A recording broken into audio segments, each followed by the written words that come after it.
Today at the house of an extraordinary set of parents, Lisa and Chris. The house looks like any other house you'd see, but behind the doors we're going to meet a very different family, and it's a family that have had to cope with certain challenges, and they've been very kind to invite us into the home, so we're going to go and join with them today.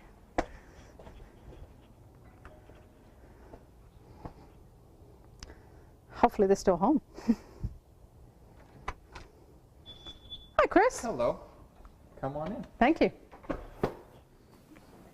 I'm Lisa Snade, mom of Ciaran and Shay Pereira, two beautiful preemies. And I'm Chris Pereira. I'm Lisa's husband and the father of Ciaran and Shay. So I guess where we all started. Got pregnant in January, at the end of January in 2007. Chris and I found out that we were expecting. Intuitively, I always knew in my heart that I would have twins, and I knew right away that I was carrying twins. At our 3-month ultrasound, at the 9-week ultrasound, we went in for a check, and we were carrying 2 little babies. And basically, the pregnancy was wonderful. There was no concerns. I always thought that I would baby deliver at 36, 37 weeks. No consideration to having a preemie, not at all. So the day I went into labor, I was actually just starting graduate school down in St. Catharines. It was my 3rd day in, and drove to school feeling completely fine. Started the conference, and it just happened that the director of the program was sitting beside me, and I guess I was wiggling in my seat a little bit, and she asked me if I was okay, and I got a little bit taken. I just wasn't expecting her to speak to me, so I got a little bit teary, and I was just like, no, I'm fine. I was feeling a little bit uncomfortable at that point, but in no way would I have considered that I was in labor. So I went to the bathroom, and I came back ready to listen to the lecture, and I was basically told that I had to go to the hospital by the director of the program. And I told them flat out I wasn't in labor. I was going to drive home and go and see my obstetrician, and that I would be completely fine. And they gave me a choice that either, I had a friend that was actually in the same program with me, who was a colleague, my vice principal. I'm a special ed teacher. And either he'd take me to the hospital or they call an ambulance. So finally I agreed that I would go with Brendan. So Brendan drove me to the hospital, parked seemed like 15 minutes away. Didn't think of dropping me off in front, because I was fine. I called Chris on the way. I told Chris that I had to go to the hospital. I was fine, stay where he was. Just had to go and get checked out because they thought that I might be having some pre-labor term contractions. So within a half an hour, I delivered Ciaran and Shay. When I got to the hospital, I was 5 centimeters dilated.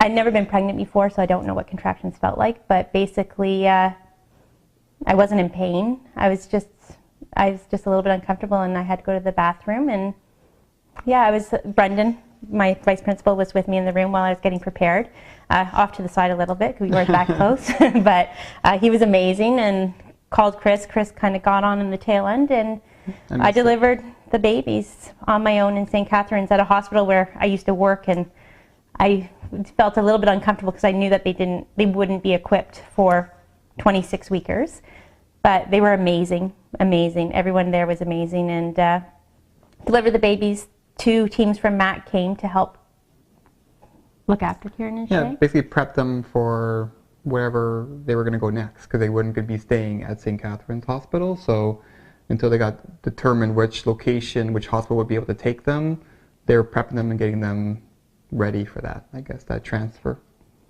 And that was obviously a very stressful time, because didn't know if they were going to make it. Within 3 hours they were prepped to go. We were told that they didn't know where we would be going. We could have been going to Buffalo, London, Kingston, Toronto, and luckily we ended up at Sunnybrook in Toronto. And I made it down there probably around 6 or 7 hours after Ciaran got there that day. Shay too. Okay. So So when we arrived at Sunnybrook Women's College Hospital, I guess, we began our stay, as Lisa had mentioned already, and we had our challenges for sure. We weren't sure how long we were going to stay there, and certainly we didn't know what was going to happen to Ciaran and Shay. And they both had their challenges. Ciaran in particular had a particularly tough day on his 3rd day of life, which was quite traumatic. But he pulled through, and essentially we stayed for 121 days at Sunnybrook before we ended up coming home. So. And just during that time, initially we were in shock. Like for the first 3 days, we brought through so many people through the NICU, come and see our babies. We were totally in shock. Didn't know anything about some of the repercussions that a preemie could have. So it was the 3rd day when Ciaran got very sick. His lung collapsed and ended up having quite a significant brain bleed as a result. That the reality started to set in for us. It wasn't until that time that we started realizing that we were in for a very long and stressful journey. And we were made aware that Ciaran would likely have difficulties later in his life developmentally as a result of the brain bleed that he had. And I guess at that point, we were devastated for probably 3 or 4 or 5 days, like just again in utter shock. Had a hard time attaching initially because we really weren't sure if they were going to make it or not. But as time went on, especially with Ciaran, we embraced the fact that he chose to live. And despite the fact that he was going to have difficulties, right from the get-go, he just brought us joy every single day. And we knew that we would be okay with it because we had him in our life.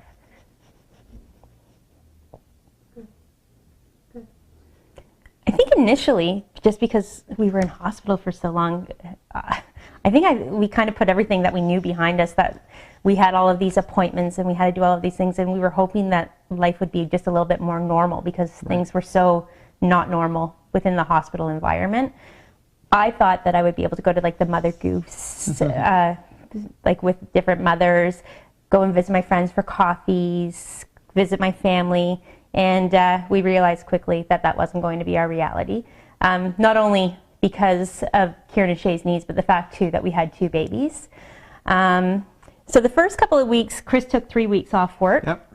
And it really helped with the transition because there was 2 of us, and they made a nice transition home. Like the hospital, we had the best training ever. It was like training 101 for parenting. Like they had them on a sleeping routine, a feeding routine, a bathing routine, and basically we just took all of the routines that were established at the hospital and brought them into our home, which we needed because I personally am not a routine person. It takes me a lot to kind of get things going. So that was really helpful. We took the kids out to a couple of family events, and I think it was with the week that Chris went back to work that, again, our reality set in.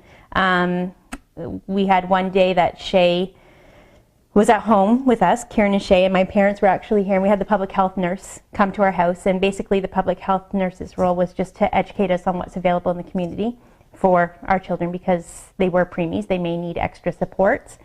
And at that time, Shay was looking dusky to me, like he kept on turning like blue. And I questioned the nurse, and I just said, he looks blue to me, like just something's not right. And she's like, no, it's his outfit, he's fine. And okay, like you know better than I do. So we left it, and then 2 or 3 hours after she left again, I was looking at him, I'm like, Mom, Dad, like it's not right. Sure enough, we had been out, I think only once, like to like a bigger event. Shay had caught influenza A. So we went to my pediatrician. I didn't want to call the ambulance or anything because I didn't want to be one of those parents that overreacted. Went to our pediatrician to check out Shay, and when Dr. McGregor came in, Shay was quite blue, and he immediately called the ambulance. They had him on oxygen, and he was off to the hospital for 6 days, in the local hospital. And it was just our realization that we did have to take quite a few... we have to be vigilant with everything. Exactly. And be very careful what we exposed them to. I guess we realized how fragile their lungs still were, and they're susceptible to like things that other kids may not be as susceptible to because of their prematurity. And that was basically the wake-up call for us, for sure. And yeah, that was tough. That was a tough week at the hospital, for sure. Just really brought us back, right back to the hospital. And probably good that it did, because it changed our ways for the rest of our time. We were going into the winter season, and we had to take extra precautions, and that was our big reminder that it was really important to do so. Nice.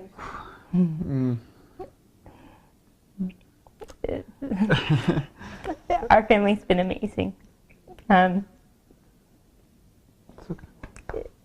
Yeah, it was just as hard on them, I think, if not even harder. Like, you could see it in our parents' eyes. Yeah. When they used to come in to visit, they just want the best for their own children, and you could just see that it really hurt them. But in our case, it really pulled our family together. We had our brothers and sisters there every single weekend. My mom played the role that I needed. My mom would come down nearly every day to the hospital, and all I needed was someone to be with. I didn't need to talk. I didn't need someone to ask me questions. So we would just go to Tim Hortons. We would get a coffee, sit, come back, be with the babies. Yeah, they were just, our family was unbelievable. We were able to stay at, both of my brother and sister live closer to the hospital than we did. So we stayed at my brother's home for a couple of weeks, came home after being at the hospital after a 12 or 13 hour day. They always had dinner ready for us. Same thing, then we ended up going to stay at my sister's house for a little bit as well. Dinner, and they just knew that if we wanted to talk, they were there to talk, but they also knew if we just needed to go up to our rooms because we needed the quiet, we needed the quiet. But it really pulled our families together. We are both from relatively close families, but I don't... And that definitely continued. Once we got home, they were here, they were helping in whatever way we needed. And that could be like coming to make a dinner or just to spell us for an hour, like all those kind of things. They just were always available and always ready to help. And it just added that little bit of comfort to the process of coming home and being home with them. Because it was two of them, and that's challenging in its own right. But certainly, we had some concerns, especially with Shay, where he came home on an apnea monitor for a few weeks, or it was about a month, I guess. So that was kind of a scary thing, and they just helped us feel more comfortable that they would be cared for, and it was great. They were excellent in all ways.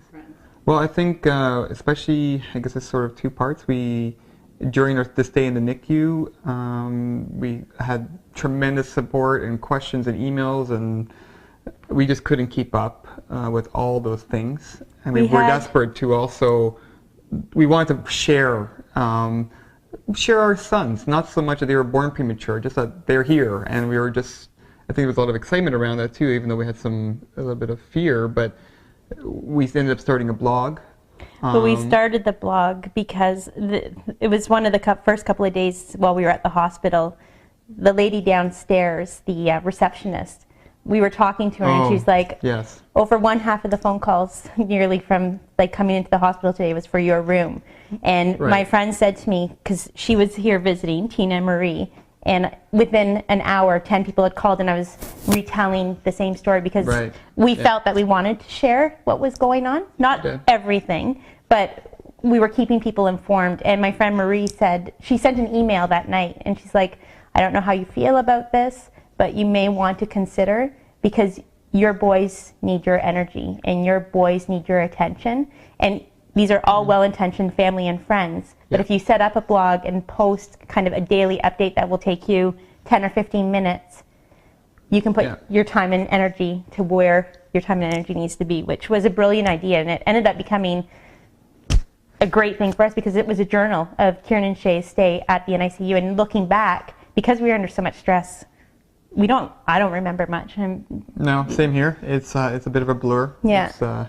So looking back, it gave us a nice progression of the hard days and the good days and who came to visit. So that was the biggest way. Yeah, and then we still continue to write the blog to this day. and we don't post nearly as often, definitely not daily updates like we had in the NICU. We have a lot less time to do those kind of things now, but we do try to still continue to post pictures and updates about appointments. So we still share a lot of these sort of important things that were milestones even. If there's a major vision appointment or hearing appointment that was successful, we always post, and or not. I guess no matter what, we always try to. We still have a lot of people who are very interested in the boys and how they're doing, and we still continue the blog. That's one of the major things we still do, for sure. And over time, we've been a lot more specific with sharing what's happening with Ciaran and Shay, because in the early days, sometimes I didn't even want to write it on the blog because I didn't want to jinx myself. Like when Ciaran had his major brain bleed, we knew at that time that he had a 50 to 75% chance of having cerebral palsy. Did the people, our family and friends, need to know that? It would be a conversation that we would have with our close family and friends, and it wasn't something that we weren't sharing, but there was still a 25% chance that he may not have cerebral palsy. And my thing was that I didn't want people looking for what was wrong with my boys. I wanted them looking for what was right. So we always tried to keep it positive. And even with us, we were a need to know basis. We only wanted to know from the doctors what we really needed to know, and too much information just caused us way too much stress, and it brought us down that scary road of what if. So we shared, but we shared what we knew for sure. The things that we weren't sure about, they tended to be more conversations that we had with our family and friends that we didn't have a problem sharing, but again, we just didn't know, and we didn't want to kind of say this is the way it's going to be, because we knew that wasn't the case. We had a long journey ahead. The boys came home. Initially, the first couple of weeks, it was actually, we had some downtime, and then at around the 2-month mark, we started really having quite a bit of follow-up. Ciaran's head was still growing. He has hydrocephalus from the brain bleed at the hospital, so we were being monitored by the neurosurgeon for that. Both boys had early stages of ROP, which is retinopathy of prematurity. Okay, so for them, we knew that we had to go and follow up with their vision. We didn't think that was a huge concern. It was just things that we had to do to kind of, basically, we wanted to check things off our list. Okay, covered. Shay had an ABR, which is checking the brain response. It's a standard test in Canada to make sure that it's a hearing screening to see how well the kids are hearing. He had failed that completely. There was no response, so we had hearing follow-up tests to go to. The developmental follow-up team at Women's College, they were doing 2 months corrected, 4 months corrected, 6 months corrected, where they actually came into our home to see the boys to make sure that they were on target for where they should be. And I think that was it in the first. We also had the pediatrician to go and meet with and visit, and that was a new thing too, as well. So we had to meet with him and get on his radar as well. That's another appointment. Yeah, we had quite a few appointments, and every appointment we had to go through the whole story again. Yes. So every appointment seemed to be quite emotional because we had to go through the birth history and all of the things that we had been through. So that was the early days. Just a lot of seeing the actual specialists and trying to determine whether or not we were clear, or if there existed problems in the specific areas that they were monitoring. I think that probably through Women's College, the developmental follow-up team. For us, thank God for Women's College. They've been pivotal in making sure that Ciaran and Shay were on track with regards to development. So they put referrals in. Ciaran wasn't doing very much.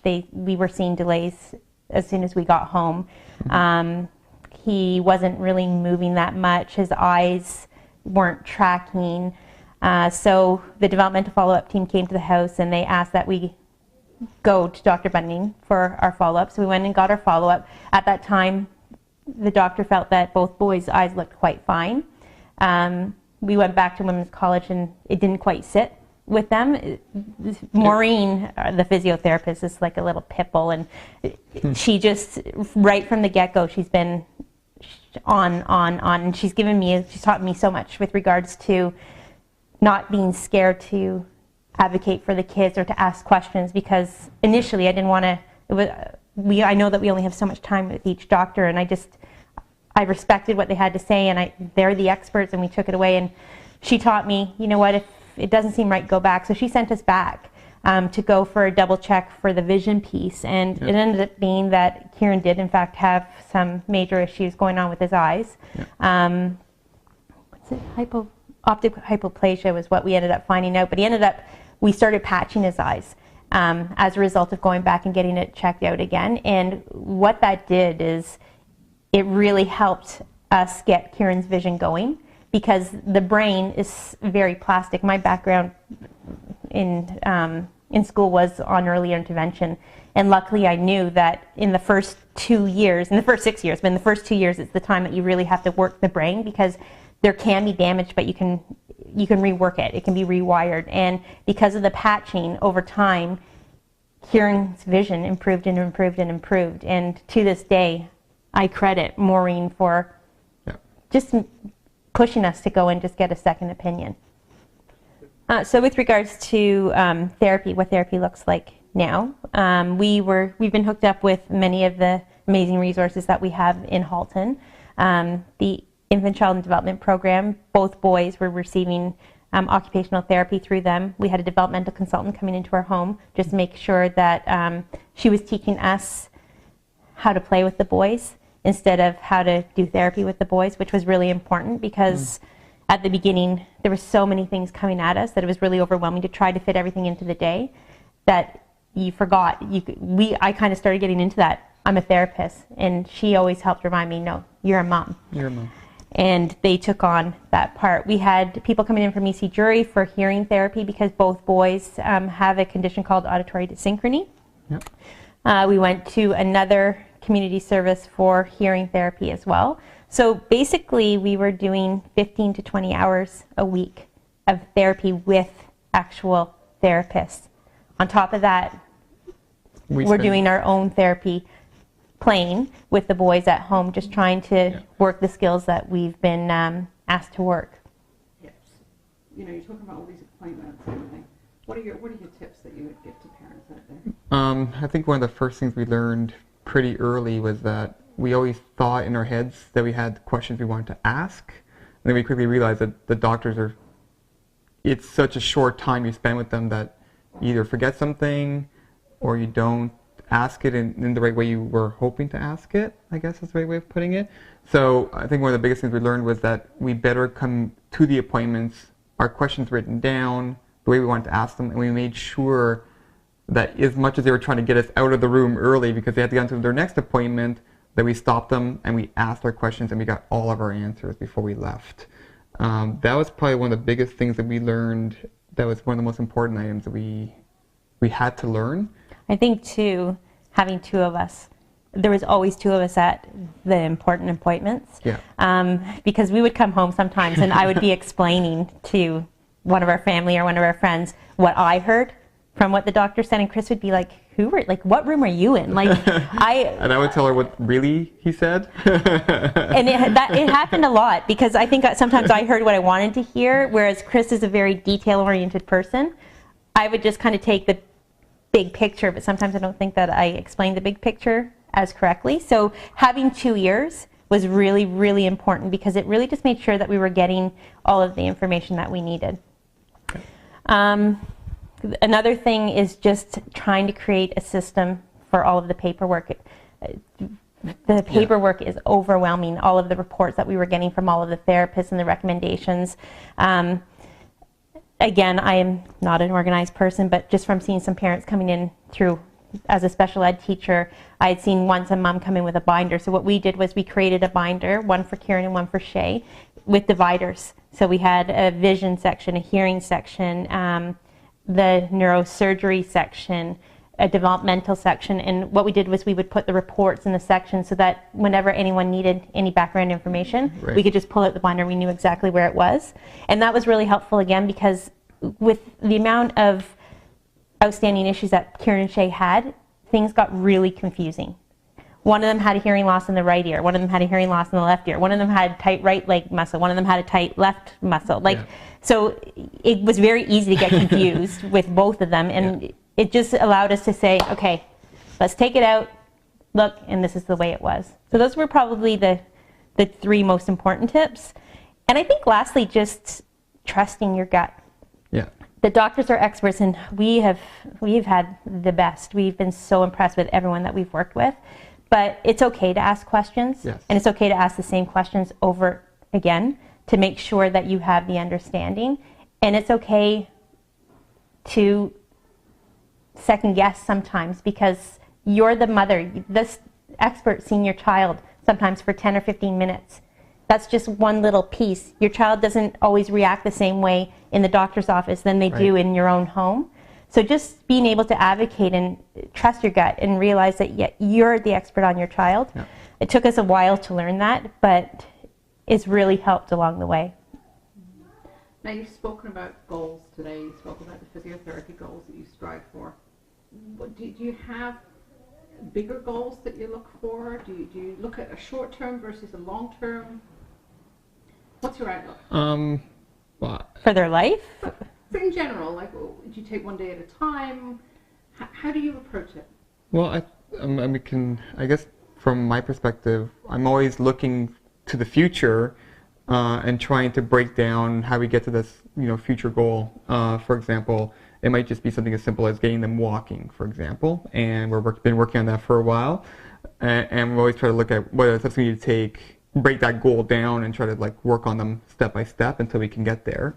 And I think there's sort of short-term goals because we think they're achievable short-term, but we do try to say and look forward. I'm not sure if we actually have started even looking forward into schooling and what the next steps are for that, and we're trying to prepare ourselves now, which is 1.5 years away, 2 years away, but we still have this. We understand that there's going to be not challenges, but we have to be aware of what that process, the transition, for example. So I think it's important. We do try to talk about that. We don't look too far in the future, for example, but we're kind of aware. I mean, we try not to. We try not to. It's easier said than done. But I think we're aware of the potential or what the outcomes could be or what they are, and we try to scale it back to what can we do today to try to get to tomorrow, essentially. I think therapy goals, it's easier to have short-term goals. Yeah. But it's hard not to, right from the get-go. Are my kids going to get married? Are they going to go to college or university? Those were the first questions that that I thought of, and they're still really important questions. Will they ever have a girlfriend? It's hard not to go down the road. I've gotten a lot better at just kind of focusing on the day-to-day. Like right now, anytime we go see any of our therapists, Ciaran will be walking on July 5th. So that's his birthday, and that's our goal. Yeah. And it just kind of, it motivates us sometimes just to kind of keep going, because it's tiring. It's tiring to come home and do all of the therapy with them. But it's worth it. We see gains every single day. Yeah. And because of that, those goals are really important, because we can check it off the list. Okay, what's next? Yeah. Hi. I just wanted to introduce what we are doing with the kids in our basement for therapy. We've set up a number of workstations for them. I try to make them fun too. So first of all, we have here a sort of a sensory bin. It's a water/sand table. We've converted to a bean table. Inside we've added lots of what we call learning to listen sounds, cars and trucks and animals, so they could reinforce the things that they learn in other therapy sessions. It's also a little cleaner than sand and water, which is always good. And then here's sort of a blockade, but it's really sort of a functional way for Ciaran and Shay to move about the room, as they're not walking independently yet. So they can walk along the bins to this sort of mirrored ballerina bar area, where Ciaran and Shay both use this to be just to get upright, to get reinforcement. We use the mirrors when therapists come as well, to reinforce, so they can view what they're doing with the kids. So it's been excellent. We built this all fairly inexpensively as well. So for those who, we went to places such as Craigslist and Free Cycle, and we asked around, and we did what we could, and so we spent a few dollars on the bar itself, and the mirrors. Majority of them came for free or for a fairly low cost.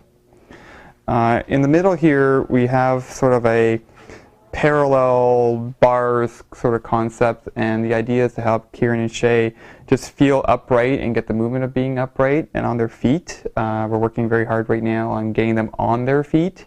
And again, this was an idea that we saw on a blog or on a parents forum where one of the parents had something similar. And essentially, again, fairly low cost, about $30 worth of PVC piping, you know, just a particle style board and some fasteners, and away we go. And the talented, father-in-law, granddad. As well, so coming through the rest of the room here, we have a little table here we set up where we're doing mostly some fine motor items. So just trying to get Ciaran and Shay to practice their stacking, color identification, some fine motor skills around, you know, twisting on and all these sort of items like this as well. And also we always have a mirror as well for them so they can always get that reinforcement again. As well, we have another sort of magnetic circle. Anyway, basically, this magnetic circle allows us to do some core muscle strengthening for Ciaran and Shay. So they would sit here on this tube. They would have these sort of matching, this is a boat, for example, which would be one side on the floor and one on the other side. The idea is that we would help facilitate them to stretch and work their core muscles and bring them up and bring them into this toy on either side. And we repeat this through all the different 5 toys, and it makes sounds and they really enjoy it. It's really great for them. So this idea came from one of our physiotherapy sessions, and it's a very simple one to implement at home. So here we have, this is a walker that Ciaran has been using for probably over a year now. It's called a pony walker. And essentially this got introduced to Ciaran because he was having lots of vision issues and he wasn't walking clearly. And one of our physiotherapists recommended us getting this walker so that the idea was that, you know, vision is driven by movement and vice versa. So the idea is to try to get Ciaran up off the floor, walking around in the environment, and it's very supportive, so it's very easy for him to walk around. So it's been terrific. It's made an enormous difference for Ciaran. His vision significantly improved, we noticed, from the time he began using it. Most days probably an hour and a half to 2 hours, depends, usually after dinner or before dinner and after dinner when they're not in daycare. Oftentimes, yes, that's the majority of the time, probably 1 to 2 hours, I would say. During the week, and on the weekends we'd probably spend like 3 or 4 hours at least just playing and enjoying himself and doing some therapy and those kind of things. We also have another walker. I should show you this other one. This is Shay. This is Shay's K walker, and he started using this about March of last year, so about a year now. And he took to it very quickly, and he is very functional in it now. It lets him get up and about the room and everywhere he is, and he uses it outdoors at his daycare, and it's very functional. It's really great for him. So that's the K-Walker. And that's our little look at our therapy room in our basement. Over time, it wasn't easy initially. As we figured out what the services looked like and what they entailed, and things got more complicated as we started getting more and more therapists. At this point in time, we had a service coordination meeting last week. There was 15 people around the table. Yeah. There's a lot of people involved with Ciaran and Shay. So over time, I naturally fell into the service coordinator role, and we set expectations for people coming into our home. Our house has been a revolving door since we brought Ciaran and Shay home, and we are so thankful for all of the services that we've received. And we just told the people that were working with Shay that our expectation was that this is a positive home. We believe in Ciaran and Shay's potential. We want to focus on the positives. We want to focus on what they can do, what they can't do. And we're a team. So between me and Chris as parents and all of the therapists, we're all working together for a common goal, and that's to make sure that Ciaran and Shay reach their fullest potential. And I think that that's been the biggest way that we've taken responsibility, because all of our therapists, we've done double sessions. There's been so much communication. Relationships have been built between therapists, between ourselves and them. And at the end of the day, Ciaran and Shay have flourished as a result. I personally, my big thing for Ciaran and Shay is that they live their life like a normal, typically developing child. Yeah. We, like any other parent, want exactly the same things. We want them to be happy. We want them to be confident in who they are. We want them to love themselves. We don't want the disability to define them. Yeah. Yeah, we want to make sure that they don't feel like they don't need to feel like they're less than anyone else just because they have a challenge, either with their physical or otherwise, right? They are as good as anyone else. And I think that's one of the things that we've talked always about, trying to foster in them. And that's part of our everything we do. They will be successful, and I think we're going to try to ensure that they feel they can be, and that's, I think, a very important thing for us. And I think in doing so, it's just taking the personalities that they are the two most magical boys. They're happy, they're confident, they're funny. They're troublemakers. Yeah, and they're fighters. Yeah. They're fighters. Yeah. And if we can instill that in our kids going through, because we know it's going to get harder when they hit school, when they have to deal with other kids. And I think even looking at what's to come, that's the scariest part. I'm not scared about how Ciaran and Shay will do. Right. They're fine. They're going to totally do fine. I worry about how other people will react to them, because our world's not educated. It's becoming more educated, but it's okay to go and talk to someone that's in a walker or in a wheelchair. They're no different. They've got the same feelings. They're able to think the same. Yeah. It's just that kind of sense of awkwardness. And our goal is to kind of educate people on, let's put that aside. Ciaran's Ciaran and Shay's Shay, and they're going to do great. Yeah, and I think too, they're in a daycare now that is integrated, such that they are with other normal developing boys and girls, of course, and all the kids in the daycare, they don't look at them differently. They walk in Shay's walker. They try to put on their AFOs, which are their ankle braces for their feet. It's just great. I think if we continue to foster a sense of integration and normalcy around who they are, I think that's part of what we're doing. I think it's part of we're trying to advocate for that. We're trying to help them by providing them with that environment. That's going to just help them, and it's going to help everyone around them to perceive them for who they are. They're Ciaran and Shay. They're not the boy in the walker or the boy in the wheelchair or whatever it is. And that's really important to us. The most important, that integration piece is critical. Yeah. One of the things we did is we recently realized that we have so many appointments a week, and we were trying to store them on a paper calendar, in a book, Lisa was. So we decided to move to sort of an electronic, online based calendaring system, which is accessible via mobile phones or Blackberries. And that's changed everything for us. It's reduced a lot of our stress, for sure. And I'm not double booking anymore, because it was easy to do, being at one appointment and thinking that I could be in another place. So that it's really cut down on any kind of stress, for sure. Yeah. And the other things we've actually tried to do, and it's difficult, I gotta say, but we've been trying to get people to come to the house and take care of our boys and go out and just get a drink or whatever, just to try to kind of go back to how we were before the kids were born, I guess, if that's the right way of putting it. Just to kind of, continue to be a couple as well, to not forget, because reestablish ourselves as a couple. Our first year was horrendous. Like, there was no time for anything but Ciaran and Shay, and the minute Ciaran and Shay were down, I was ready to go to bed. I was done, and Chris was done. We had time to talk about it, but we were hardly above water. Both of us were. It was a really, really tough year, and we didn't give our relationship the time that it probably deserved because we didn't have time to. We were in survival mode, and survival mode was taking care of Ciaran and Shay.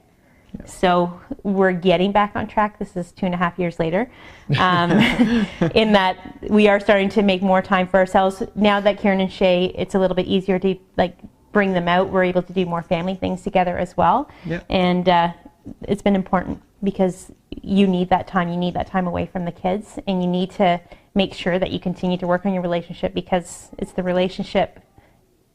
Your relationship has to be strong because your kids are dependent on it, and it needs time, it needs energy, and we've learned that over the last couple of years. Yep. Well, I think it's the same thing with Ciaran. Ciaran yesterday, I left him. Yeah. It was the same thing with Shay. He got in his walker yesterday on his own, and he was walking around. I went upstairs and came back down. So it was pretty cool. Yeah. It's that independence factor too that starts to come in. Yeah, and that's the biggest. That's the thing that we're trying to work on, I guess. If that's what you're back to. Yep. Are you my buddy? Oh! Are you my buddy? Can you say hi, Nana? Where's Nana? Oh, you're shy. Oh, look at this guy. Oh, how are you, love? Hi, Nana. Uh-oh, it's a traffic jam. Hold on. Walker traffic jam. Hi, love. Give me a kiss. Oh. How are you? How are you doing? Did you give Nana a kiss? No.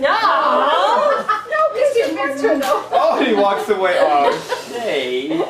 Oh, yeah. Nana's breaking some blocks or something over here. Very good. This is excellent, eh?